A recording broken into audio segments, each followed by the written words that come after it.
A'udzubillahi minasyaitonirrajim. Bismillahirrahmanirrahim. Assalamualaikum warahmatullahi wabarakatuh. Jumpa kembali di channel Sampul Hitam yang tentunya akan berbagi cerita. Dan untuk cerita kali ini masih melanjutkan cerita yang sebelumnya yang berjudul Misteri Kehamilan Zakia. Cerita ini ditulis oleh Yani Santoso. Dan bagi teman-teman yang ingin membacanya secara langsung, teman-teman bisa langsung kunjungi link yang saya sudah siapkan, ada di deskripsi. Oke, tak usah berlama-lama, mari kita ke ceritanya. Selamat mendengarkan. "Kamukah itu Damar?" tanya Westi ketika melihat sosok yang berada di bawah jendela kamarnya. Sosok yang dipanggil Damar itu tidak menyahut. Suasana menjadi sepi. Mbok Darsi dan Westi menahan napas, berdiri mematung di tempatnya ketika sosok di bawah jendela itu perlahan berdiri, lalu berjalan mendekat ke arah kedua wanita itu. "Damar, apa yang sedang kamu lakukan di sini?" tanya Westi begitu sosok Damar mendekat. "Ada yang ingin aku katakan padamu, Westi," jawab Damar gugup. Dia beberapa kali menengok ke kiri dan kanan, memastikan tidak ada orang lain di sekitar mereka. "Dia siapa, Nduk?" tanya Mbok Darsi yang sejak tadi berdiam diri.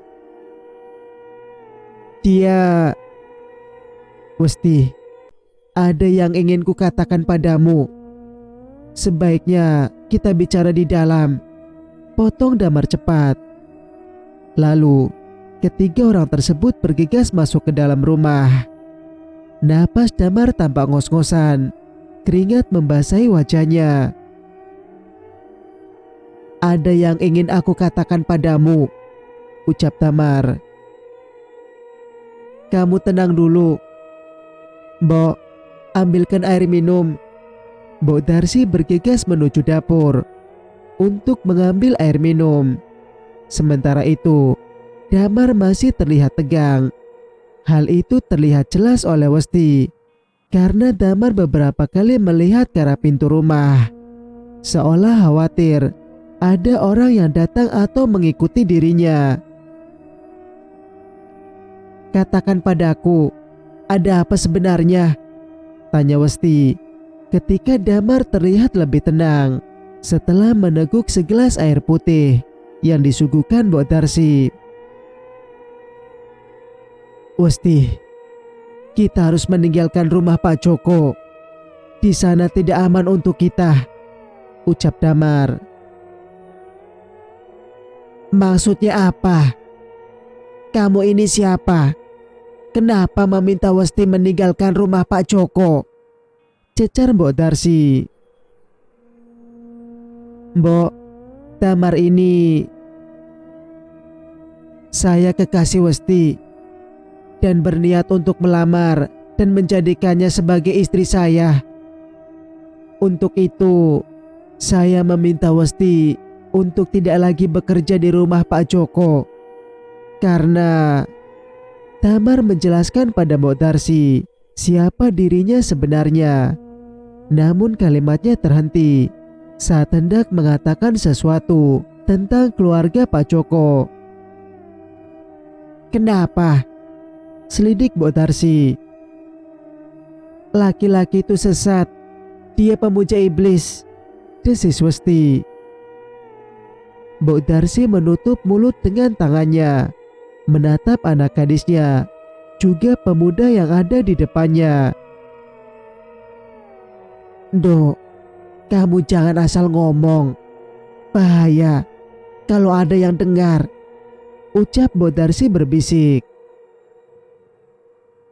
"Apa yang dikatakan Westi benar, Mbok. Saya juga melihatnya sendiri ketika Pak Joko memanggil makhluk itu untuk tidur dengan istrinya." Mbok Darsi terbelalak dengan mulut ternganga. Setelah beberapa saat, Buru-buru dia berjalan menuju pintu rumahnya, lalu mengintip keluar rumah dari sela-sela lubang dinding yang terbuat dari bambu. "Dok, apakah yang dikatakan Damar benar?" tanya Mbok Darsi dengan sangat lirih. Lebih mirip orang yang sedang berbisik-bisik. "Iya Mbok, aku juga sering melihatnya. Itulah kenapa aku pulang hari ini. Aku takut Mbok." Mendengar penuturan anak gadisnya, wanita itu lalu memeluknya, mengusap lembut punggung Westi. Matanya terpejam, seperti menyimpan penyesalan yang teramat mendalam. "Maafkan si Mbok Yando. Gara-gara Mbok, kamu jadi begini." "Tidak apa-apa Mbok. Yang penting kita harus cari cara untuk bisa keluar dari rumah itu," jawab Westi. "Izinkan saya menikahi Westi secepatnya, karena itu jalan satu-satunya agar dia bisa keluar dari rumah itu," Damar menimpali. Westi melepaskan pelukan ibunya. Kini gadis itu menatap tajam tepat ke manik mata pemuda yang ada di depannya. "Damar, kamu yakin akan menikahiku?"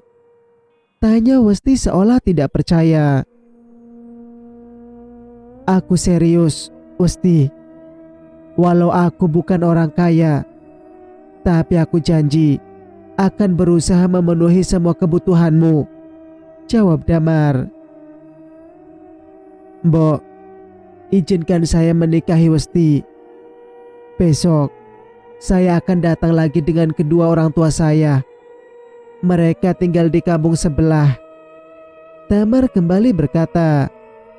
Kali ini dia meminta restu kepada Mbok Darsi untuk melamar sekaligus menikahi anak gadisnya. Mendengar hal itu membuat Mbok Darsi bingung.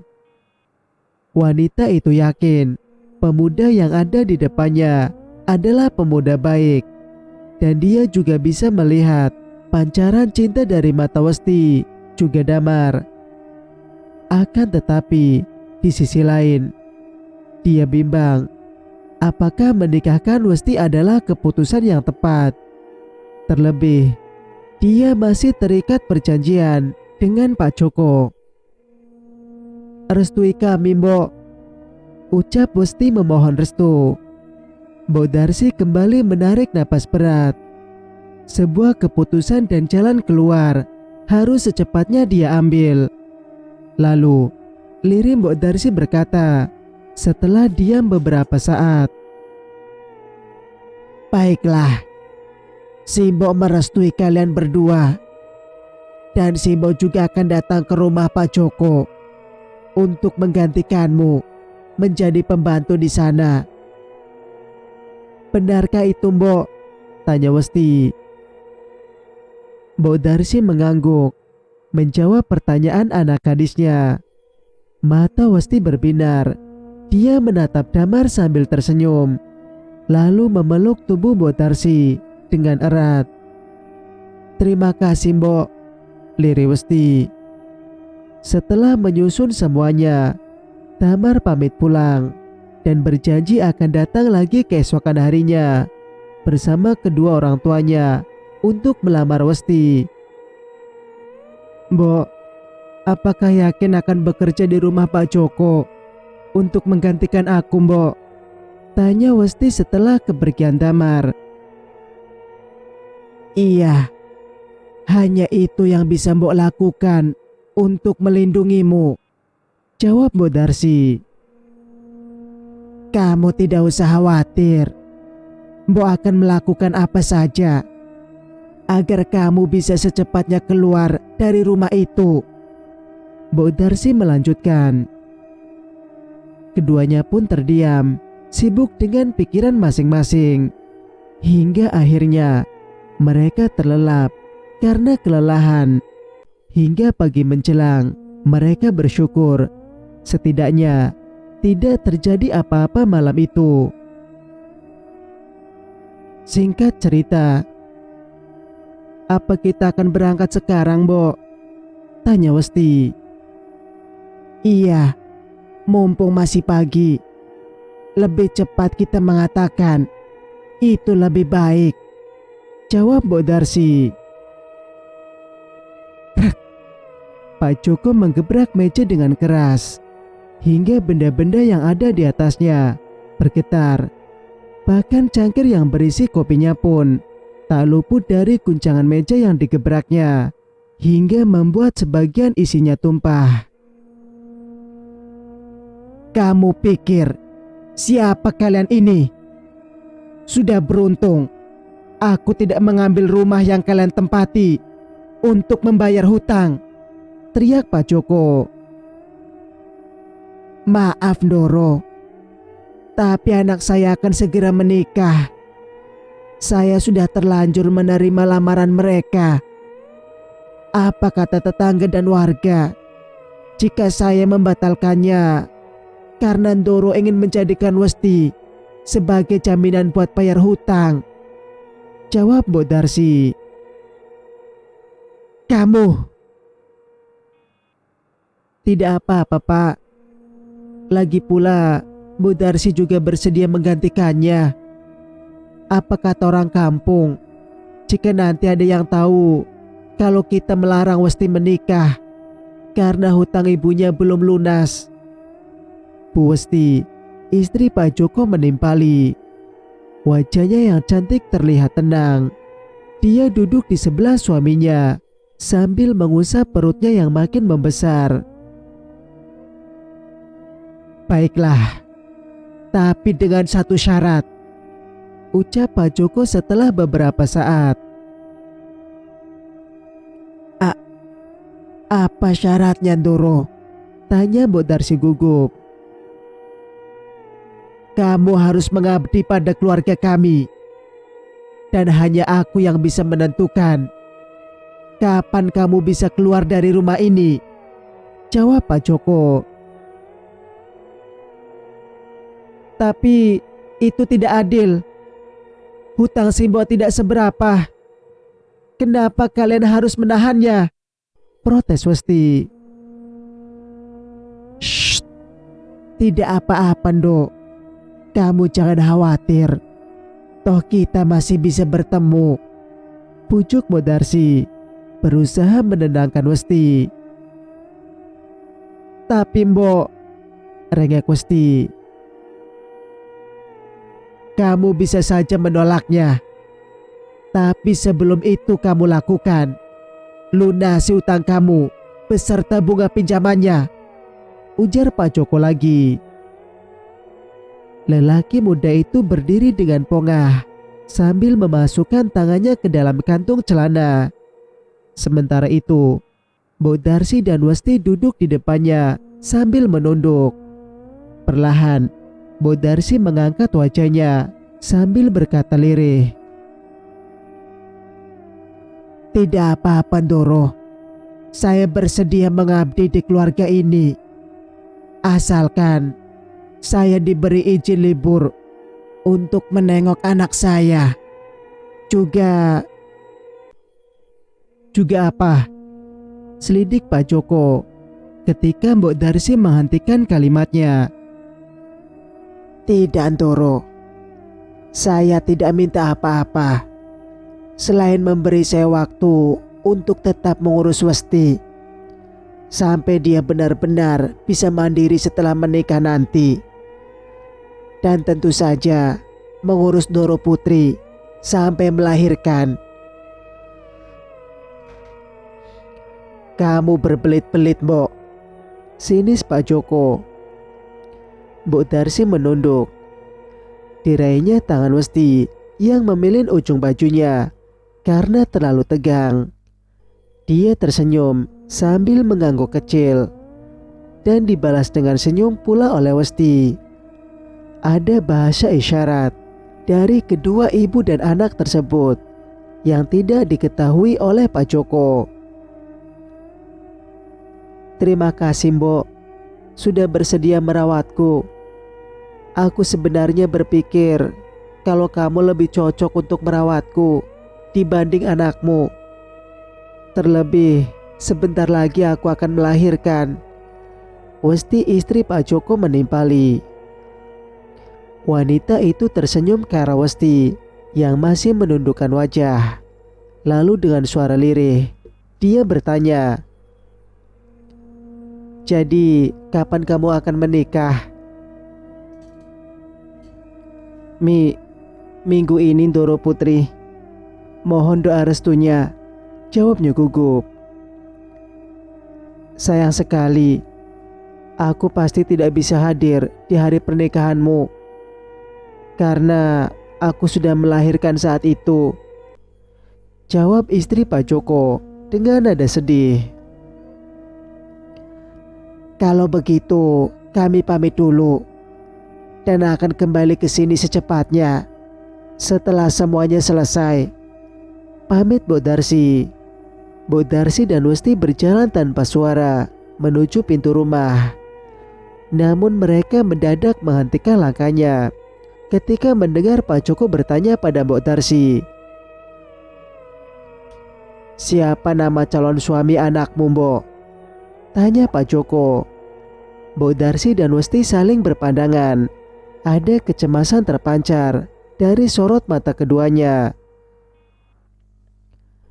"Damar Ndoro, anak kampung sebelah," jawab Bu Darsi kemudian. "Oh, ya sudah, pulanglah," perintah Pak Joko. Bu Darsi dan Westi kembali melangkahkan kakinya keluar dari rumah besar itu. Walau begitu ingin cepat keluar, mereka merasa kalau seolah-olah lorong penghubung antara ruang tamu dan ruang tengah begitu jauh. Jika di rumah mereka hanya butuh setengah menit untuk sampai ke dapur dari ruang tamu, namun tidak di rumah Pak Joko. Mereka terus melangkah menuju ruang depan. Bahkan kini, keringat dingin mulai membasahi tubuh keduanya. Hingga beberapa kali, Westi dan Bu Darsi harus mengusap keringat di wajah mereka. "Dok, apakah rumah Pak Joko begitu besar? Kita sepertinya hanya berputar dan berjalan di tempat saja," tanya Bu Darsi dengan suara lirih. Wajahnya tegang, pikirannya mulai kemana-mana. Terlebih, hari ini Damar akan datang ke rumahnya untuk melamar Westi. Mengingat hal itu, wajah Bu Darsi makin panik. Tidak tahu, Mbok. Biasanya tidak sejauh ini kok," jawab Westi dengan suara bergetar karena cemas. "Coba kamu ingat-ingat. Mungkin kita salah belok tadi," ujar Bu Darsi. Westi menghentikan langkah. Bu Darsi pun serta-merta berhenti. Dengan wajah bingung, wanita itu bertanya pada anak gadisnya, "Ada apa, Nduk?" Selidiknya. Kita salah belok, Mbok. Aku tidak pernah melihat ruangan ini," jawab Westi gugup. "Jangan menakut-nakuti si Mbok, Nduk." "Benar, Mbok. Aku baru pertama kali masuk ke ruangan ini," jawab Westi. Dia mulai mengedarkan pandangannya ke sekeliling ruangan. Sebuah ruangan besar yang lebih mirip gudang, yang belum pernah dia lihat selama bekerja di rumah Pak Joko. Namun kini, dia tiba-tiba berada dalam ruangan itu. Sementara tadi mereka berjalan menyusuri lorong penghubung untuk menuju ruang tamu yang ada di luar. "Lalu, kita sekarang di mana?" "Entahlah, Mbok," jawab Westi putus asa. "Apa sebaiknya kita kembali dan bertanya pada orang yang ada di dalam rumah ini, di mana pintu keluarnya?" usul Bu Darsi. Mereka memutuskan untuk berbalik arah di mana mereka tadi berjalan. Namun ketika baru saja keduanya membalikkan tubuh, Bu Darsi tiba-tiba terjatuh. Melihat ibunya terjatuh, Westi menjadi panik dan buru-buru mendekati tubuh ibunya yang tergeletak di lantai. Baru saja hendak mengangkat kaki, tiba-tiba di depannya berdiri sosok yang membuatnya menjerit histeris. Hingga akhirnya dia pun tergeletak di lantai, tidak sadarkan diri. "Kamu sudah bangun, Bo?" Bu Darsi mengerja beberapa kali, lalu mengedarkan pandangannya ke sekeliling. Dilihatnya beberapa wajah yang sudah tidak asing lagi baginya. "Timo, kamu di sini?" tanya Mbok Darsi terkejut ketika melihat Timo ada di dekatnya. Lalu dia perlahan bangkit dan duduk bersandar pada dinding. Dilihatnya Westi tergeletak tidak jauh darinya dan masih belum sadarkan diri. "Jangan khawatir, sebentar lagi dia akan sadar," ucap Mbah Timo ketika Mbok Darsi yang menatap anak gadisnya dengan sorot khawatir. "Bagaimana aku bisa ada di sini?" tanya Mbok Darsi. "Karyo menemukan kalian di belakang, dekat kamar mandi. Karyo bilang kalian terpleset karena lantai kamar mandi di belakang memang licin," jawab Pak Joko. Mbok Darsi mendongak menatap lelaki muda yang berdiri sambil menyilangkan kedua tangannya. Doro, tidak apa-apa. Kamu sudah sadar. Sebaiknya kamu segera pulang, karena Damar dan keluarganya sedang menunggumu di rumah," timpal Mbah Timo. Di saat yang sama, Westi pun mulai tersadar. Dia juga sama seperti Mbok Darsi, bingung atas apa yang terjadi padanya. Mbok Darsi sendiri masih tidak percaya dengan apa yang baru saja dialaminya. Terlebih dengan kata-kata Pak Joko yang mengatakan dia terpleset hingga jatuh dan pingsan. Padahal dia ingat sekali kejadian sebelum pingsan tadi. Akan tetapi untuk mengatakan hal itu sangat tidak mungkin. Terlebih Timo telah memberinya isyarat agar tidak terlalu banyak bicara dan segera pulang, karena Damar saat ini sudah menunggu di rumah. "Doro, kami mohon izin pulang. Maaf sudah merepotkan," ucap Mbok Darsi kemudian. Dengan dibantu Timo dan beberapa orang yang datang menjemputnya, Mbok Darsi dan Westi berjalan pelan keluar dari dalam rumah Pak Joko. Namun sebelum Mbok Darsi keluar, Pak Joko sempat membisikkan sesuatu padanya. "Kamu sudah bertemu tuanmu dan tidak lama lagi akan menjadi abdinya." Sepanjang perjalanan pulang, Mbok Darsi masih memikirkan maksud dari ucapan calon majikannya itu. Dan ketika dia mengerti maksud dari ucapannya, membuatnya tiba-tiba berkata seorang diri dengan suara keras, "Tidak mungkin." "Darsi, kamu kenapa?" selidik Timo yang berjalan di sebelahnya. Tidak apa-apa," jawab Mbok Darsi gugup.